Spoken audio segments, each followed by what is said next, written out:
সবাইকে শুভেচ্ছা। আশা করি আপনারা ভালো আছেন, আমিও ভালো আছি। আমি এখানে এখন টমেটো আলুর তরকারি রান্না করব। আমি এখানে সব মশলাটা নিয়ে নিয়েছি, এটা কষিয়ে নিচ্ছি মশলাগুলো।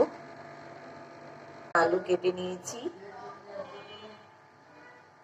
আর এখানে টমেটো কেটে নিয়েছি। আমার শাশুড়ি সব কেটে গিয়েছে।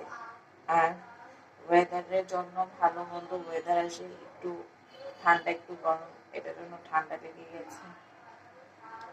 ছোট বাবুটাও কান্নাকাটি করছে, তাই ভাবলাম শর্টকাটে রান্নাটা করে ফেলি। মশলা কষানো হয়ে গেছে, এবার আমি আলু টমেটোটা দিয়ে দিব। আলুটা আগে লাল করে নেব। আলুটা দিয়ে দিয়েছি, এবার এই আলুগুলো লাল করে নেব, ভেজে নেব, কষিয়ে নেব এটার মধ্যে। মানুষ কথায় কথায় বলে যে ভাগ্যে যে আছে তাই হবে। বিশ্বাস করেন, আপনার ছোট্ট একটা চেষ্টা আপনার ভাগ্য বদলে দিতে পারে।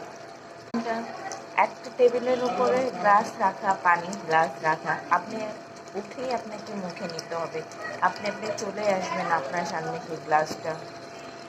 পানি পিপাসে বেশি লাগবে, সে উঠেই নিজে যাবে, পানি কখনো আসবে না আপনার কাছে। তেমনই চেষ্টা করবেন তো অবশ্যই ভাগ্য চেঞ্জ হবে। এমন যে না, ভাগ্য চেঞ্জ হবে না। মানুষ যা চায় সবসময় সেটা তো পায় না, কিন্তু চেষ্টা করতে হবে।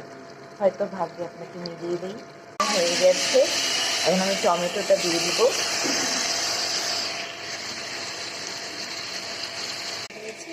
এখন কষিয়ে নিব। দিয়ে দিয়েছি,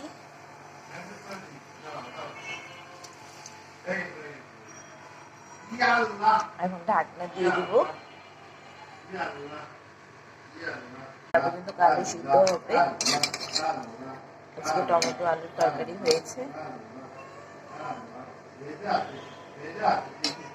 সেটাই তো বললাম। তখন চেষ্টা আপনার পক্ষে, আর পূর্ণতা আপনার আল্লাহর হাতে।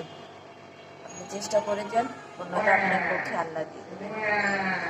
দিয়ে দিচ্ছি, ভাতটাও রান্না করে নিয়েছি, করে নিচ্ছি, পানি ছেড়ে নিয়েছি ভাতে। একটা ভাবছি আপনার জীবনে অনেক কিছুই বদলে দেয়।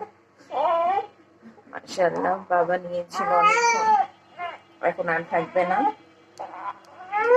আল্লাহ হাফেজ, সবাই ভালো থাকবেন, সুস্থ থাকবেন, আমাদের জন্য দোয়া করবেন।